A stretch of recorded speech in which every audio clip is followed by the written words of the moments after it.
And good evening, everybody. I'm John O'Loughlin, and this is my channel, McDuff Lives 3. If you're still on the other channels, please make sure and subscribe here to McDuff Lives 3 because we're going to lose the other ones to strikes inevitably. So I've got my strategy now is Garland to have 3 channels. So it's like a I'm glad show you said thing. that. They'll never know which one I'm on, right? Well, you know what else is interesting? I didn't know this. Joined. Somebody told me to join Odyssey, and Yeah. when you join Odyssey, it'll go to YouTube and download all of your videos, so that if they cut you off, it has them. And then every time you sign into Odyssey, you just click like synchronize with YouTube, and it'll just save all your videos in case they get rid of them. That's awesome. I got to do that. Yeah. Mark Kulak uses Odyssey, and I went to BitChute for my backup. I've got everything on McDuff uncensored over at BitChute, but we have to put it up one at a time. And Catherine, our great programmer and webmaster, she puts them up every day. That's a great idea. I'll Yeah. definitely do that. You can go there once every week or two and just click sync, and it'll just complete, and it'll go get all your old ones, Really, everything that you got. When you really. sign up for Odyssey, it'll go to you. It'll say, "Do you want to?" And I'm telling everybody out there who's got a page who wants to cover themselves. When you sign up for Odyssey and you say sync with YouTube, it'll go back and it'll go to your channel and it'll download all of your old videos. And then every week or two, you go in there and resync. It'll take everything from YouTube, so they can't rob you anymore. Oh my God, because Yeah, that's the best. I've That's got like awesome. 4 or 500 of them that are sitting there waiting to get Yeah.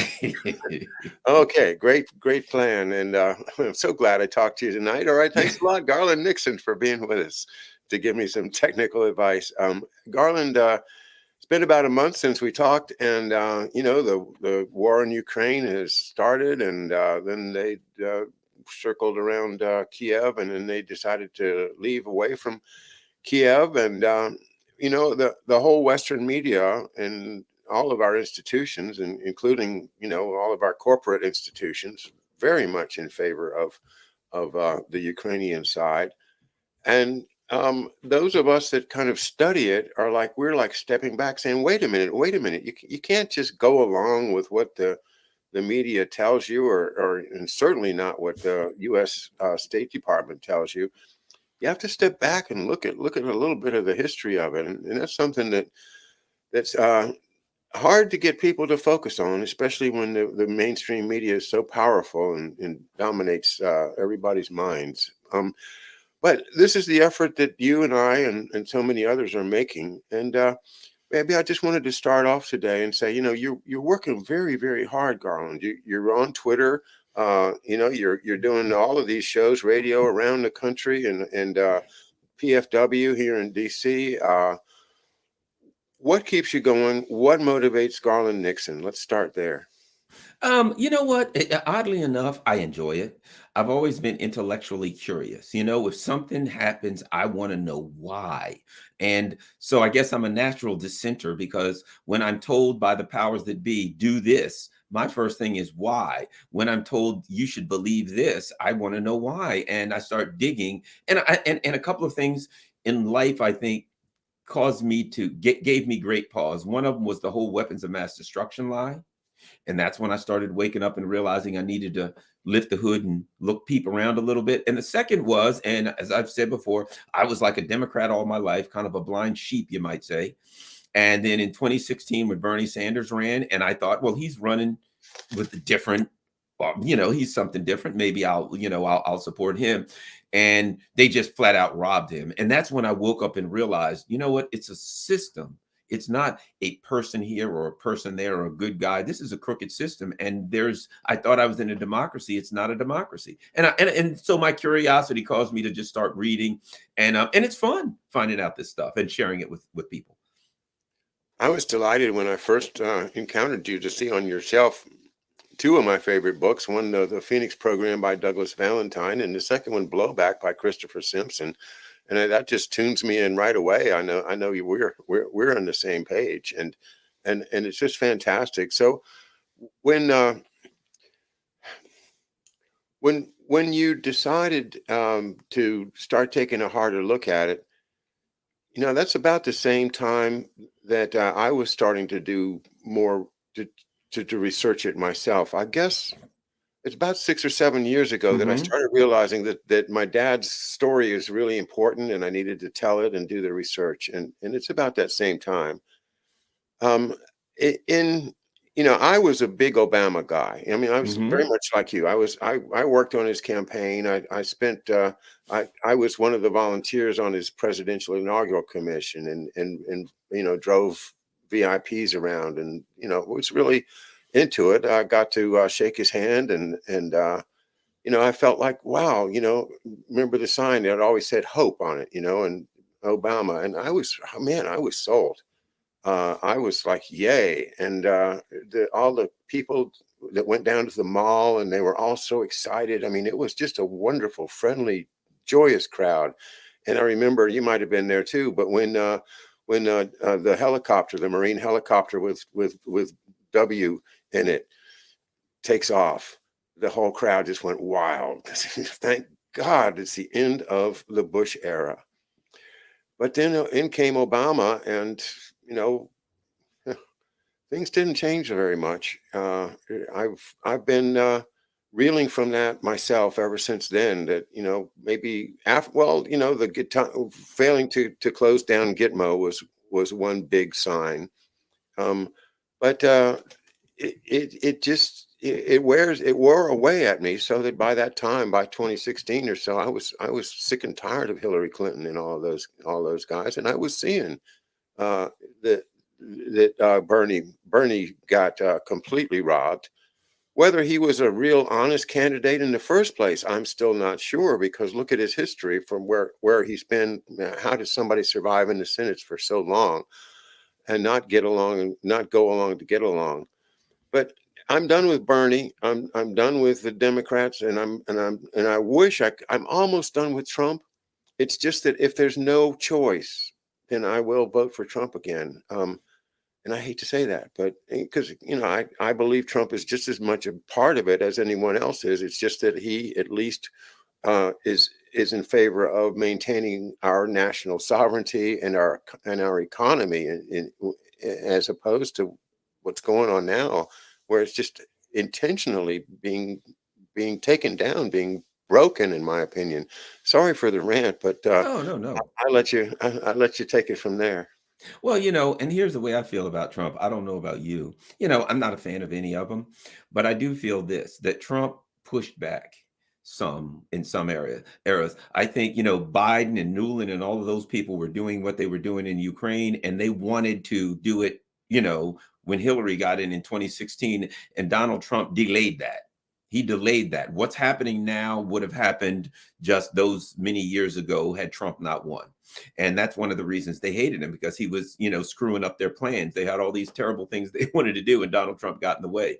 And I fear, to be quite frank, that they will do anything necessary, if you know what I'm getting at, to stop at this point, to stop Donald Trump or anyone who would expose, let's face it, what if we saw about these biolabs? We don't have to get into that, but when you look at that, you realize that the level of horrible things that they're doing, it rises to such a level. They couldn't allow like someone in that would question that. They couldn't allow someone in that would say, are we really doing that? Perhaps we should look into that. So they can't afford that. With everything that's going on, I think they realized, look, we can't afford a person who would think about the average American, who was honest, who wasn't part of this machine. Our necks are out too far. So I feel like we're so far from a democracy that if anyone, including Trump, who would appear to be winning, that they didn't want, there's no link that they won't go to stop that from happening. What do you think? I'm, out on a limb with that one? No, I think that's exactly the JFK story. Hmm. That's exactly what happened, and JFK's story is like that proverbial dead coyote hanging on the barbed wire fence. It's going to hang there to make sure that all the other coyotes know not to try to cross the barbed wire fence. And so dead Kennedys, the whole just keeping that meme going keeps everybody down, keeps everybody from keep your head down. Yeah. Don't rock the boat. And unfortunately, you're absolutely right. But I do think that Trump represents a side inside the deep state that is not part of the Biden team, and that Yep. Trump side is not powerless. So I think that, or he would have been, they would have taken Yep. care of him by now. Yeah. So, on the other hand, I'd say, what it does expose is that both sides are dirty. Both sides will play dirty, but it's not all one thing. You and I have talked about the blob, right? Yep. And I think that it's not just one blob. It's not Jabba the Hutt Right. driving, Yes. telling everybody what to do. That within that there are major factions, and these have developed over history. And Trump was at the top of one of them, at least as the spokesperson, the face of that side, and Hillary Clinton on the other side, of course. Now, they will try, you Yeah. know, but on the, they're not doing too well. Like for instance, over in Ukraine, I think they thought they could just bluff Putin into caving and letting them, roll their missiles right up to the Russian border, and go ahead and keep developing those creepy weapons, whatever they're developing. You and I have been watching this carefully, and I guess there's a lot of tension right now over whether or not the Russians are going to be able to prove that there was an actual bioweapons deadly pathogen program being run by or on behalf of the United States of America in Ukraine. I think if Russia can prove that, then America is going to lose whatever moral high ground it still stands on. I believe that they will. There's some interesting things going on there, but I believe they've got the info. I really do believe that they've got the info. They're saying they do. And, the Russians, and as you know, I've worked for Sputnik for years.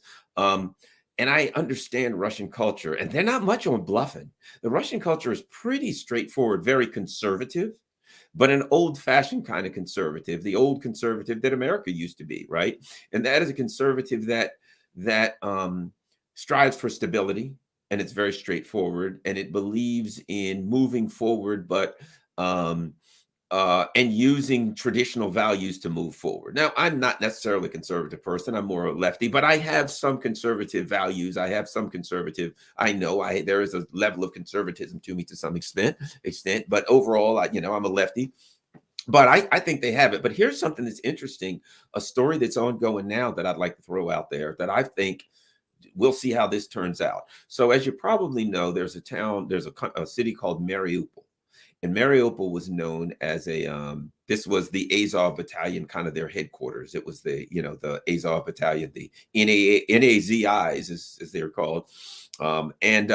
So the Russians said that they got to go. So they, that was hand to hand, a city to city, block by block, as they said, meter by meter. And the Chechens went in, and that's what they're very skilled at, urban warfare. Well, and this is going to get good. You're going to find this interesting, really interesting. So, there are these big they still actually make stuff in that parts of the world. So they got this big steel factory, right? So ultimately, and it's huge, and it's concrete and metal and what have you. So ultimately, the remnants of the Azov battalion ended up, the last of them, holed up in this big steel factory place, gigantic complex, surrounded by Russian troops. Here's what's interesting. You're going to find that the people out there are going to find this interesting. So the first thing that happens was there was an attempt to make some daring helicopter rescue and get some people out. And like 5 helicopters went in. I think 2 of them got out with people. 3 of them got shot down by the Russians. And there were some survivors. I have heard, don't know it's a fact, throwing this out there. I have heard the Russians got the survivors, and some of them were Westerners, but maybe Frenchmen or whatever, that they were like intelligence or something that was in there. NATO intelligence was in there with Azov battalion. I've also heard so, and everybody said, "Well, that's crazy. That was almost a suicide mission to send helicopters in to try to get people out of that." Number two, they were the Azov Battalion. Okay, so this daring rescue mission trying to get them out. Two helicopters got away. Three of them got shot down. Okay, and supposedly the Russians have some of the people that got shot down survived. All right, then Emmanuel Macron goes to Erdogan. This is the story I'm getting. Erdogan goes to Putin and strikes a deal to get some people out of there. Nobody will tell who it is. Who knows what they gave up, what the deal was, but apparently, and then it appeared on various media, the Russians have agreed with a deal with Erdogan to open a humanitarian corridor to get certain, and they called them hostages, to get some hostages that the Azov Battalion was holding and get them out. Well, that makes no sense, because if the Azov Battalion's got hostages, they're going to want something for them. They're going to bargain, or they just kill them. They're the Azov Battalion. They're just going to shoot them, right? But the story comes out, they're getting hostages out of there, right? The word I'm hearing is that apparently these were some kind of Westerners, and that there's something up with this cement factory, that like this has been involved in some of that. This was like a secret place, that something to do with those bio research labs are going on, and that like they're kind of backed up in there, hold up in there, but there's some real dirty work going on there, something to be revealed. So that's really interesting, that this Azov Battalion gets surrounded, mostly taken out. They back out to this, and when they get holed up in their last spot, they try to make an emergency airlift of people. It doesn't work. Macron now has to go through Erdogan and strike a deal with Putin to get some people out of there. And, they probably had to give up a lot in a deal. Anybody will make a deal if there's enough in it for them. So doesn't that sound interesting? Yeah, I wonder who the Westerners were. Or my first thought was maybe they got Kolomoisky down there. Oh no, he's in Switzerland or Yeah. Israel. He's back and forth. He doesn't even go. He does his money in Ukraine and all that kind of stuff, but he doesn't even, he ain't going much in Ukraine. Kate Gowan in our chat room mentions she just saw Patrick Lancaster video of 300 more or less Ukraine Nazi Marines in Mariupol surrendering. Have you been following Patrick Lancaster? All the time, yeah. Really good. He's right there, and dynamic, and right on the scene. So yeah, what's happening in Mariupol right now could uncover some amazing stuff, and we have to wait. I do feel like, when I found out about those biolabs, and then I heard reports that they were working on bat coronaviruses and all this other stuff, and I started hearing, I thought, there's some real bad business going on with those things. And I think the Russians are holding they're getting everything they can together, and they're holding some real strong aces. And that could be one of the reasons why, because I think this business about the Russians killed X amount of people, they've committed war crimes, I think that's a false flag. But I think the West is desperate, and they're trying to find some way to discredit them, because I think they know what they have. I think they know, though, that they've got the real goods on them, and that some people, these people, Victoria Nuland and these kind of people, they are not nice people. There is no limit to me to what these people will do. Oh, I agree. American people have to understand, these people do not have the values that you have. Right. American people think, we have American values, and our leaders have American values, and we're not those people. That's not who we are. But guess what?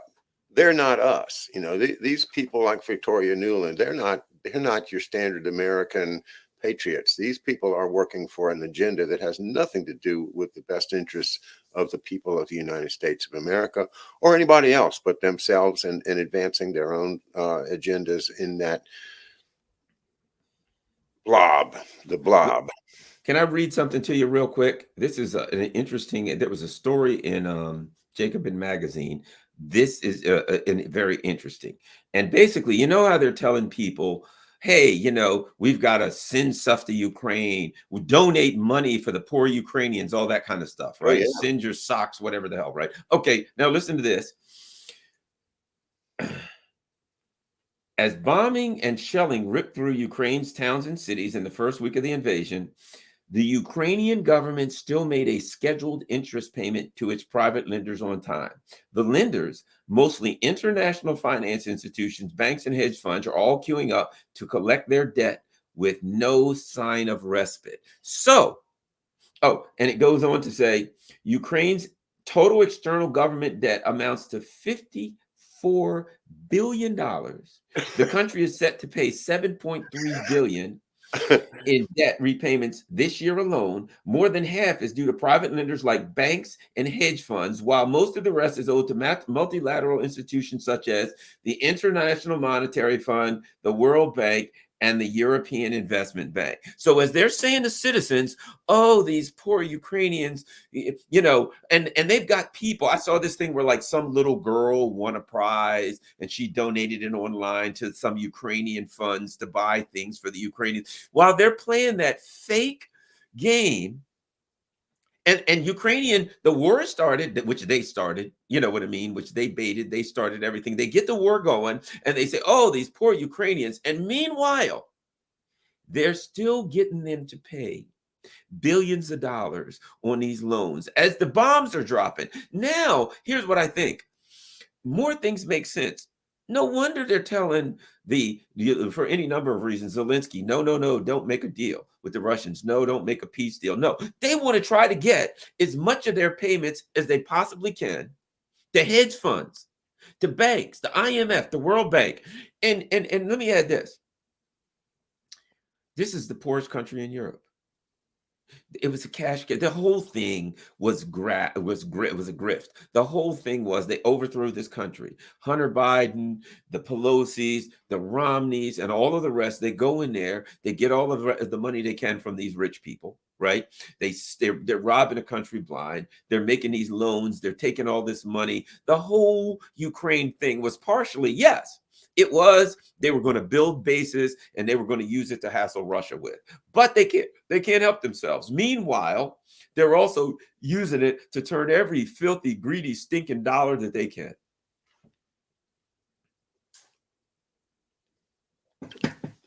And that's what they're supposed to do. That's what they're trained to do. I mean, I think, they go to these schools, or these private schools, and they learn that, all of the values that you learned from your parents and your teachers and all that stuff, that's all just for the plebes. It's not for us. We have different values, and honestly, you're going to have to do some dark stuff, but it's worth it, because just think of what you're going to be able to accomplish in your life if you join with us and come on over to the dark side. And Yeah, and let me tell you, when I was at Fox News and I was seeing all that kind of stuff, and I'll never forget. This is an honest truth. There was this organization, and it was black Republicans, right? And they were actually paid by these think tanks, which were paid by these wealthy, the types, the billionaire types, right? And they had these young black guys, and they would have them. They'd put you on Fox, they put you on the radio, they put whatever, right? And these guys, I'm telling you, when you saw them, they had on nothing but Gucci shoes. You know what I mean? They had $10,000 suits on. They had $100,000 Rolexes on. You know what I mean? And so they were paid, and they were. I'd see them in the green room with Fox all the time, coming on. At the time, Obama was in, and their job was to say Obama was a jerk. That's what they were paid to do. That's the game. And there was other people paid to say somebody else is a jerk. At any rate, I got approached. And they literally approached me, and they're like, Garland, hey man, we're doing real well and blah, blah, blah. And to sum it up, basically what they said was, hey, you're on TV, you wear a nice suit, you speak the Queen's English well, you make a good representation. Basically, ideology doesn't mean nothing. Why don't you just kind of come over here? We'll fix you into our group, and your problems are over, right? And that's the game. You know what I mean? That was the game. And I realized that's the game. They looked at me, they saw me go on TV, and they realized, okay, this guy sounds well. He presents himself on TV, wears a nice suit. He always looks, he's get a haircut and what have you, and his beard trimmed, and he looks like he's ready to get in front of a camera all the time. That's what we need. So it was, and the way they do. What do you want? 300,000, 400,000 a year? You want 100,000, $50,000 expense account? What do you need? Do you want the cars? Do you want the girls? Do you want the drugs? Do you want the whatever? God only knows. We want to go what else other things they may offer. But the game. And I sat there and I saw it. And I saw also at Fox. I realized it's not just Fox, it's all of them. I realized all these people that were coming into the green room, a lot of them work for these companies. And here's what they did. You're running for Senate, you come to them, they help you get elected. You know what I mean? So when Senator so-and-so is running and Lockheed Martin and the Wall Street banks and all these people donate to him millions and millions of dollars, behind those people, there's a whole complex that lives off of that money that says, Senator Nixon, you're running now. Okay, we're going to set this up for you. We're going to do your website. We're going to run you, set up your stops. We're going to make sure you got a plane. We're going to do this. There's a whole complex. And so Lockheed Martin and all these other places funnel money to my campaign I'm running. And I take that money and I pay all these people. And that's part of the grift. You know what I mean? Part of the grift is there's a whole complex of people that's all getting paid off of this stuff. They're all eating very, very well off of this stuff. And there's an insiders group of them. And that's part of the machine. You know what I mean? The people at the top are doing that so they can own the senator. But behind the senator, there's the complex of people who live off of this machine. And guess what? They're on Fox, CNN, MS. You see them, you just don't know who they are. I met the guy who was the Koch brothers money guy. Knew him well. And what I was told is, if you want Koch brothers money, that's the guy you got to go through. And I met all those kinds of people, and they're just handing out cash, man. So it's a big crooked money machine. That part is not left or right, because the people that pay for that stuff, it don't matter who wins. Whoever wins, they're going to get paid either way. But that's something else that I saw, because I was in the midst of that thing. Yeah, you were right. You were right in the middle of it. Absolutely. And you see these people like Rachel Maddow and Stephen Colbert and that crowd, and they're making 15, $20 million a year. I mean, millions and millions of dollars a year. But and I don't know. It's hard to, because our whole culture really has stepped away from anything spiritual and anything that has a value that's not something you can convert into dollars and cents. Something that has value in a moral sense, or just in a way that it makes people happy, or this is great, or more spiritually thinking of thinking about the heritage of the country, the founding fathers, and the the work and all the dedication that has gone into building what we hope will be a free country, one day. Uh, but the desire, the dream, the idea of uplifting people's spirits and to try to make this country into what we were told as children, that we are special, that we are a country that had never existed before. As a matter of fact, we are the brave new world in a way that the people got free from the empires and the slavery and serfdom of the past when they came to the United States. At least the Europeans did. Hopefully, we can look at it as a struggle, towards justice, towards freedom, towards liberty for everyone.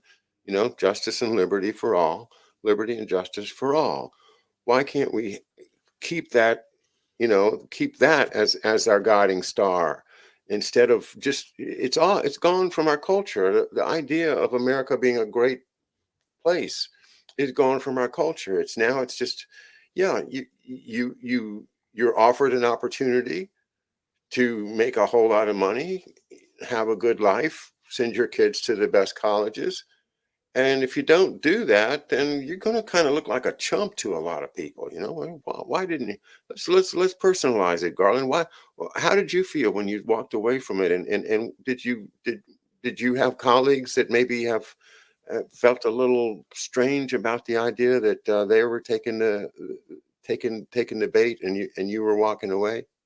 Well, the thing about it was I never considered it. It never dawned on me because the other thing about this, what you're talking about now is, and it's even worse than we're refused to accept that there's a culture or a history or anything that you should be proud of or you should try to maintain or anything you should do or like. We live in it's the Hollywood like intelligence, a combination of the intelligence community in Hollywood where nothing is real. Everything is a fake. And you're not even allowed to discuss things. You're not allowed to discuss when they put something out there. You're not allowed to have an honest discussion about it. If you try to have an honest discussion about things now, it's put forward as negative. Let me give you a perfect example. I'm not going to get into it, but there's a transgender person now that swims. And it was the person was born a biological male, and then they were ranked 532nd as a swimmer, and then they did the change or whatever and became the number one swimmer, and they're breaking records and all that kind of stuff. Now, I do believe that it's legitimate to have a conversation about whether or not that is fair to the women who were born biological females. That's a fair conversation. That's not saying I don't believe that person should be discriminated against. I don't believe they should be harmed or not allowed in stores or to work whatever or to earn a living and do whatever they want to. They should have the same rights as everyone else. But when it comes to athletic endeavors, it is a legitimate conversation to say, well, is that fair to someone who maybe was born a biological female and certain things, for instance, a male center of gravity is in their shoulders and a woman's center of gravity is their hips. Could there be some advantages? That's not even saying how you feel. It's saying that's a legitimate discussion, right? But we are in a society now where if someone says, I think we should have that discussion, you're just insinuating that you feel it's a valid discussion means you have to be canceled. You're evil. There's something wrong with you. You're a hateful person because you bring up things in a society that are important enough to have a legitimate discussion. I have a daughter. My daughter was a cheerleader and she did competition cheerleading. Well, it could have been that maybe she was facing that type of issue in one of her athletic endeavors where there was a person who had some kind of a distinct advantage. And I might have said, well, I've got a daughter, and how does that affect her ability to operate in that sport or whatever she does, right? When she was young, she's grown now. So it's legitimate to have the discussion. But what's happened now is when people bring up perfectly legitimate discussions, we're attacked. You're a homophobe, you're a transphobe, you're a white supremacist, you're whatever. When people brought up mandates, Justin Trudeau literally said, well, people who are concerned about mandates or who decide not to get the jab, which is a person's right, they're misogynist, racist, sexist, blah, blah. And I thought, how the hell does that go together? It makes no sense. So we're not only do we not get to have a discussion about culture and history and rich history and things like that, and what things in our culture should we keep going? There could be some things in our culture that we do that we maybe shouldn't do. Certainly that happens in life. You know what I mean? Where a culture wakes up and says, we've been treating this group a certain way and we need to move on from that. That's fair. But just to have the culture discussion, it's over because it's now you're giving the things that you're allowed to talk about. And even if it's valid, if you try to bring up important and critical things to our future and even our present, you're attacked. And to me, that's anti-intellectualism. Intellectualism to me is to have a rich discussion, to be able to introduce all the information you have, to bring in people from all who believe all different types of things and diverse thoughts and say, let's talk about this. And in the end, you come up with something. That's an intellectual discussion. Now, nope, this is the way it is. The woke people all say we have to do that. And if you don't, then you're evil. And they're not even consistent with that. They can say something one day and the next day, if you say the same thing, you're attacked. It's the whole woke thing is really, to me, to the detriment of our society, of our discussion. And that's at the heart. Wokeness to me is at the heart of censorship. But sure killed a lot of my friendships, I'll tell you. Mhm. It's been devastating. It makes you feel alone because that wokeness is this mass mind control thing that they all are part of, and you can't get into it. You can't get through it. I mean, I could say, I spent all this time with Obama. I studied all this stuff. I knew his top people. I did all of the homework that you need to do, and I'm telling you, liberalism is a false lead. You can't win following that Democratic Party liberal line that you guys. I Let me ask you this. just can't win. Let me ask you this. And I'll say this. It's taken a turn. There's something different out there now in the last several years. And it's not liberalism, it's not conservatism. It's something well, I've said this before. If you say that fascism, that for instance, the Azov battalion, they'll say they're ultra nationalists and that's fascism. Then clearly ultra liberalism is fascism. This is not liberalism as you and I knew it back in 1979. There was a version of, there were conservatives, there was liberals, there was this and that 1979. But what we have now is a different animal. It's an ultra liberalism that is authoritarian, extremely authoritarian liberalism. So it's like this thing has morphed into an authoritarian, totalitarian kind of fascist thing. Because the liberalism of 1979 still recognized some level of bodily autonomy. Still, back then, the left was arguing for I use the left. I hate to use that word in America anymore because I don't even know what the hell it means. But there were Democrats that were arguing for free speech. Remember that? They were the staunch argument. They were anti-war. That was the anti-war movement. Now, the ultra-liberalist Democrats are the worst pro-war people that you'll ever see, and they are the first for censorship. So it's really morphed into something ugly, and to me, it's like when a society gets a certain point. What do you think? Anyway, let me stop there. What do you think about what I was saying about this ultra liberalism that we see with like a Joe Biden or the Hillary Clinton people? Is something I'll argue this. I was no fan of Obama. This thing is even worse than Obama, and I'm no fan of Obama. Well, yeah, and it is a psyop, and you do have the leadership of the Democratic Party favoring legislation that says it is dangerous to national security to question authority. Yes. We used to have buttons that said question authority. We wore them proudly. Question authority. It said, right? I still got my button, I think.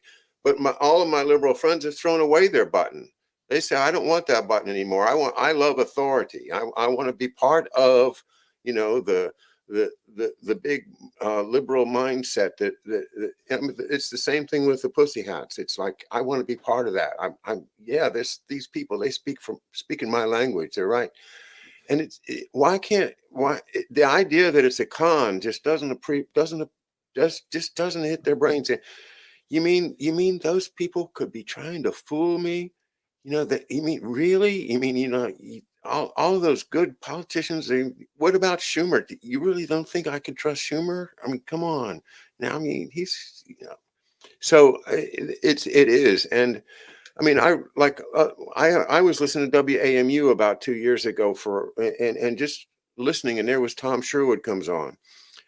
And what does Tom Sherwood say? But I have had it up to here with people that are, anti-vax. I don't want to hear from them. I don't want to talk to them. I don't want to see them. I am up to here and I am done with them. And he's not the only one. The people in leadership positions all around the world, especially like Cuomo and the New York people, it's like if you don't go along with what we're saying, you're out. I mean, you're They completely. still got that stuff in New York. They're still doing the whole world. Everybody's dropping all of this stuff, this mandate stuff, and New York's still doing it. This is how absurd it is that, the Kyrie Irving basketball player. At one point, this was not long ago, he's didn't take the jab. He could come to the games and he could sit on the bench. but he couldn't play. But the players on the other team, the visiting team who were unjabbed, could play. What the hell are these people thinking? So you can come and sit on the bench, you're unjabbed, you're on the home team, you can't play, right? What about the other team? What about the people that are unjabbed? Oh, they can play, what the hell? And then they go out and they play and they sweat and they elbow and they beat all over each other. Then they go back to the bench and put a mask on. I'm like, what the hell? If you look at what they're doing, it doesn't even add up. And you say, at least give me some intellectual consistency to say, you're saying, oh, go by the science. Fine, fine, fine.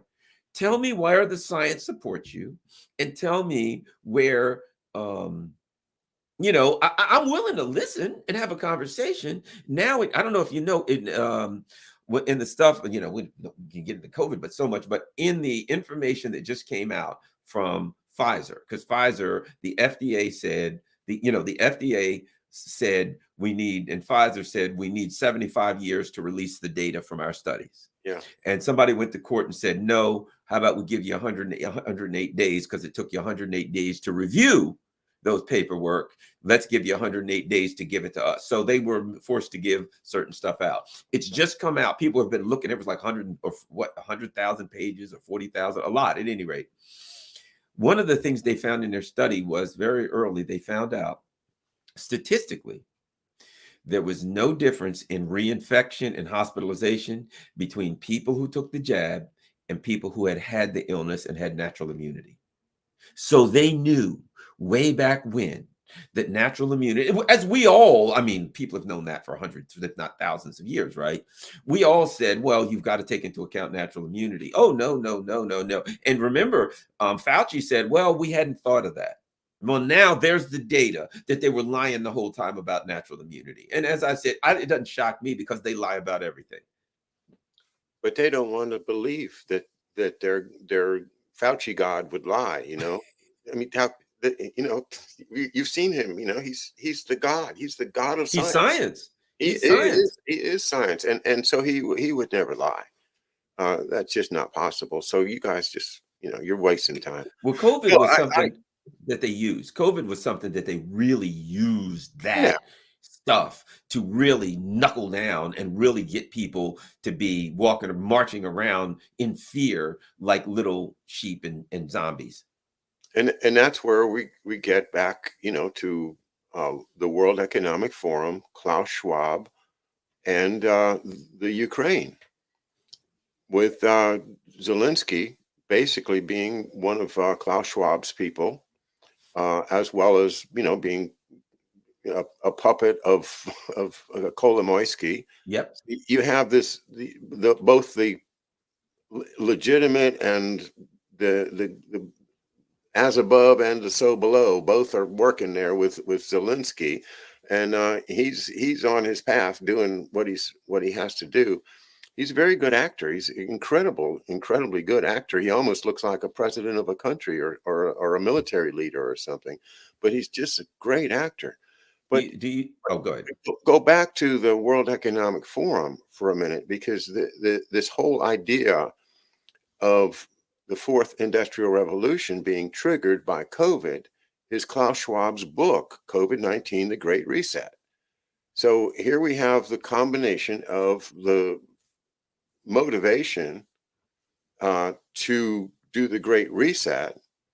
We have this mysterious jab thing that's got a brand new technology that nobody knows what's really going to happen. They say that they've done some trials, but they won't release the results of the trials, as you said. So what's really going on here this is not medicine. This has something to do with putting those number tags on the sheep's ears. That's what I think is going on there. This has a function that leads us into the digital currency world. What do you think of that? I agree. I think a big part of, I believe for a while, a big part of it is a couple of things. And number one, they want to get everybody on that QR code. They wanted to get everybody to sign up. That was a big part of it. Once you sign up, you get a QR code. I also read that I saw some reports that whenever you got a test, that they had kept DNA from people, So I think there was a lot more. I don't want to go overboard, but I'm just saying this. It's obvious that there was a lot more to that whole thing that meets the eye. And let me tell you, isn't it interesting how they're like, because last November I have reported, and I think I talked about it to you here about the Theobald Smith law of declining virulence when the Omicron came out, and I was like, this is how I've done research, and every pandemic lasts around 3 years, and this is how they end, and they get variant after variant, and every variant gets weaker. That Mother Nature does that. Nature takes care of these kind of things, right? And when they're saying we're going to have COVID forever, I'm like, I don't know about that. We didn't have the Spanish flu forever. We didn't have the Russian flu of 1889 forever. They last about 3 years, and they get weaker and weaker and weaker variants. So and they're like, no, COVID, Omicron's going to kill you. And then all of a sudden, when they're like the numbers, February 2nd, they said, effective immediately, we're going to stop keeping the death rate anymore. And I knew, because, it is not working for them anymore. And then all of a sudden, look over here, there's a war in Ukraine, right? Immediately. And here's what I find interesting. These sanctions. So then they're like, we're going to sanction Russia. We're going to sanction Russia to no end. We're going to sanction Russia out of existence. And they do all these sanctions. And one of the things that and the sanctions are very important, because one of the things that we see, and I think, and this is part of what I'm getting at, one of the things that we found out as a result of the sanctions is they don't work against Russia. Did you know the ruble was the best performing currency in the world last month? Russia is set to make more money this year than they did last year. Why do all these sanctions not work against Russia? Because they have hard commodities. Our currency is based on magic. We got derivatives, we got asset-backed securities, we got these complex financial tools that were dreamed up on Wall Street. Russia's got gold, they got oil, they got gas, they got nickel, they got palladium. If you're an investor, you're buying something, that stuff ain't going nowhere. Derivatives might blast. Nickel, palladium, wheat, they have real things. So their economy is extremely resilient. But what is happening? Look at what's happening. Germany, inflation's going through the roof. Prices going up 20 to 50% on food. UK just announced that they're going to have the lowest standard, the worst standard of living decrease since they've been keeping record. What they have done with these sanctions is devastated. And first of all, they've destroyed the EU's economy, wiped it out. Now, at first I said, these are the stupidest people in history to think that you're going to sanction this country, and they got wheat and all this stuff that the whole world wants to buy, right? They got stuff. China's got an industry. Those things, people have put a monetary value on those things. Sanctions are not going to do any good because the rest of the world needs their stuff, right? And I'm like, these idiots. And then you come to realize they're not idiots. They know that this is going to destroy the economy of the EU. They know it's going to destroy our economy, that it's going to crush. They know that's the plan. I mean, maybe I'm going a little far, but if I can figure it out, and a month after these sanctions that they told us that Vladimir Putin the people will hate him. He's got an 83% approval rate. It's in the New York Times and everywhere. His people love him more so than ever. And their economy is doing quite well. It's not as good as as it was, but it's doing well. It's picking up. And let's face it, they drove up the price of oil, wheat, gas, nickel, all that, and that's what they sell. All the things that Russia sells, the prices have gone up. So their economy is going to be fine. It seems to me that this is part of the Great Reset, that they're deliberately wiping out our livelihoods, our economies, our job, our pensions, everything they can to drive us down. And then the Great Reset is to wipe us out, bring us down to nothing. And then think about this. So then they wipe us all out. We're all broke. Then they say, here's what we're going to do, guys. We know things are tough. We're going to open an account for every single American. And we're in the European and everything. And we're going to give you $1,000, $1,500, just enough that we don't starve, that we scrape by and we get a couple of a crust of bread, right? And we're happy to have that. Remember, you'll have nothing to like it. And we're going to put 1,000, 1,500, 2,000, whatever in your account, in this digital account every month. And we know you got it rough, but just think. And at that point, people are in such starvation mode. They're suffering so bad. You're going to give me $1,500 or $2,000 a month? Yep, in your digital account, digital currency. Well, now guess what? Everything you do. And then if you don't do what they want, well, your account might be closed down. If you tweet the wrong thing, your account may be closed down. If you don't go along with the narrative, you could be, for a week, you can't buy anything. And I think that's where it's coming. And you know what? One last thing. The people that do things under the table to make a few dollars. People cut a few lawns, some guy fixes a few cars, the next guy does a few extra things, that people do to feed their families and make a few extra dollars. It's all digital currency. You can't do that. They will see every transaction that moves, and they will tax every transaction that moves. What do you think of that? I think you're absolutely right. I think that's where this thing is headed. And I think, they're going to give us a little bit of money, and then you're going to get to spend it at the company store. Exactly. Yeah, you could you spend it at the company store, but then you're going to start writing on, getting some credit, say, oh, I don't have enough, money today, but, can I borrow? I'll pay you next Tuesday, Well, sure. Just give me 10%, we'll take care of you. Just keep paying me 10% of what you owe, and we'll keep you. And it's just so easily slips into a nightmare, from which people cannot escape. And I think of the Appalachian coal miners as an example from the great Tennessee Ernie Ford song of 16 tons, another day older, and what do you get? I will say this, there is a positive part of it, though. In the same way, something happened during COVID, and that was they started off and they completely controlled the narrative. And all of us, we said, something's fishy here. And they threw us off of one platform, and we came back. And they threw us off another platform. And then Rumble and Odyssey and other platforms popped up. People wouldn't just throw in the towel, right?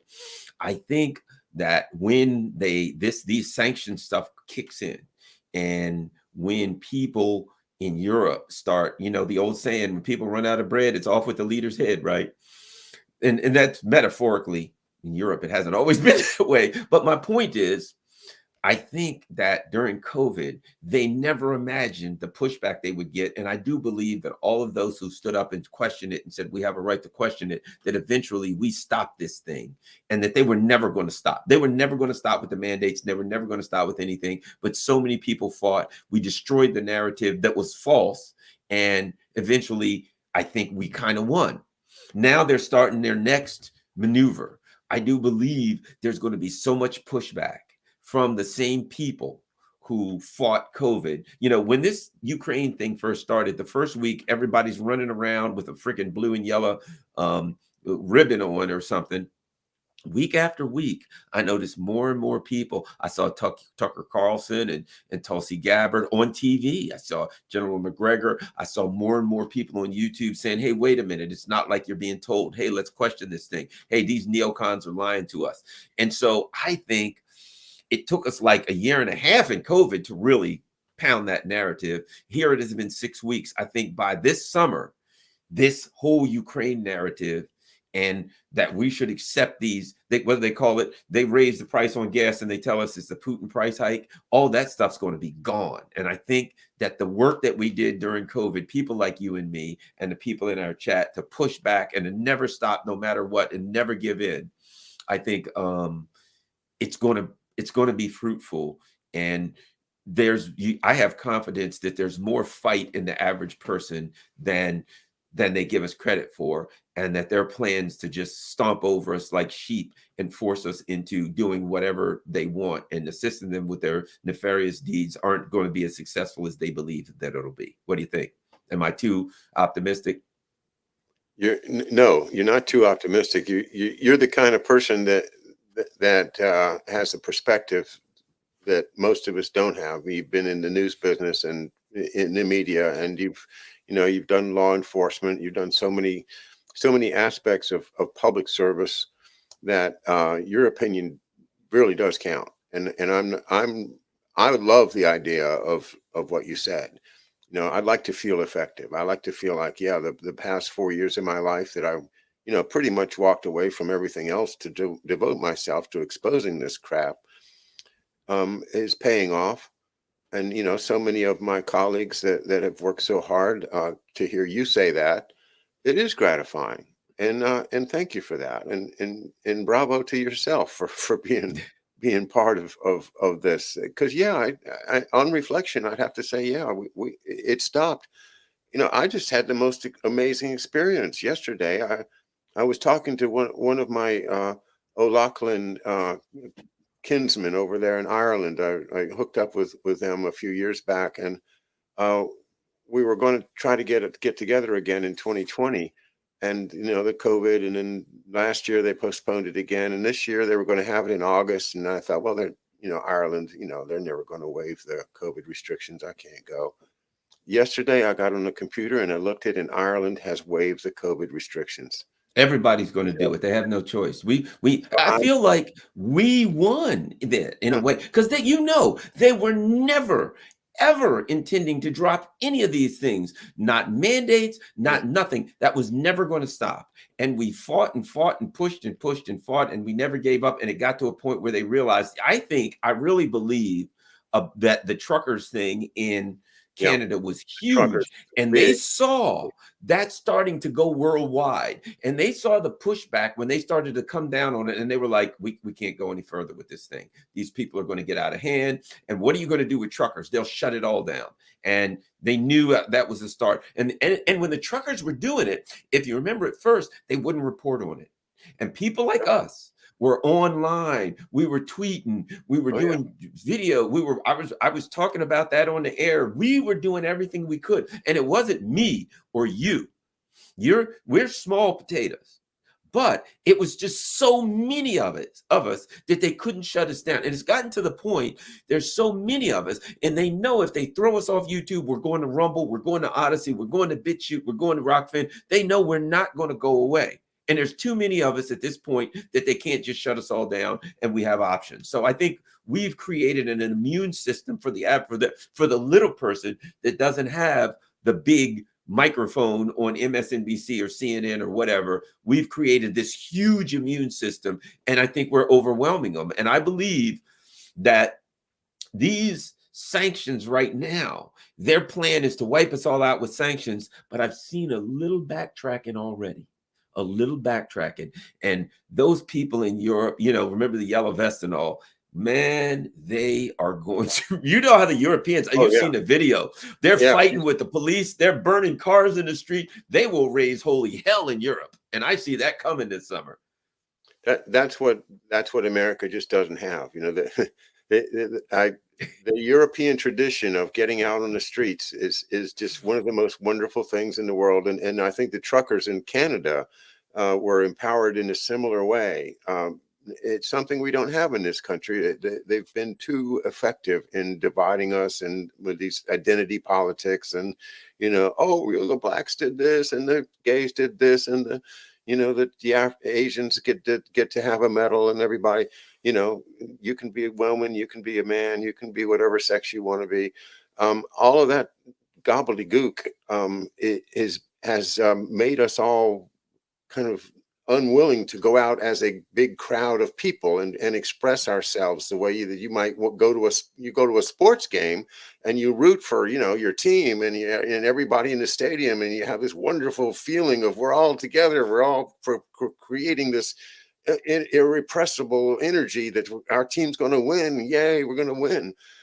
And that kind of a feeling politically doesn't happen here. We've been intimidated, I guess, from Richard Daley beating the in '68 in Chicago, beating the protesters, and we just don't protest. But we might very well end up out on the streets. We'll see if it's a hot summer. I'll be there. Did you notice something? I think they got scared. I saw the flames starting to light up. When they first started this crap, and Biden's like, we're going to sanction, and the price of gas went up to $5 and $6 a gallon. And I saw it. People were getting pissed. Mhm. I saw it starting. I saw the trucker strike. I saw people in the street. All that was coming when that hit. And here's the thing: they were like, "Oh, there's nothing we can do. It's the price of barrel gas, blah blah blah blah blah, and the Yep. barrels of oil and all this bull crap, right? There's nothing we can do." And people started getting furious, and you Mhm. started seeing it rise, and the prices went right. Mysteriously, the price of barrels of oil dropped, and there was oil around. And what do you know? It dropped from $5 a gallon to 360 just out of the blue. I think they saw that flame coming. Now, if they keep these sanctions on, it's coming back. But when it does, I think Americans, the anger is going to be there. It's a little dangerous. We'll hope it doesn't go too far. But I do believe that Americans, the price of gas and the price of these things going up from these damn sanctions, there is room for American. And that um that truckers thing, if people get pissed, they've seen what to do because the truckers won. Even though they didn't say it, they dropped all of that stuff in Canada. Most of it, they started dropping that stuff when they were out there. They couldn't handle it, and they knew it. And I think that flame has been lit, and you'll see those kind of things because people saw that they can win. They screwed up, and they let people see that they could win. And I think this summer, when we see some more things go on with prices and some of this other foolishness, they'll see that anger again.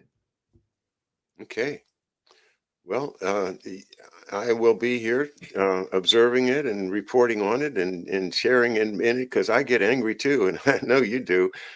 And it's great to have a safe place that we can do this. Thank you very much, Garland Nixon, for another very stimulating hour. And oh, you made me smile. I get depressed. I admit it, but.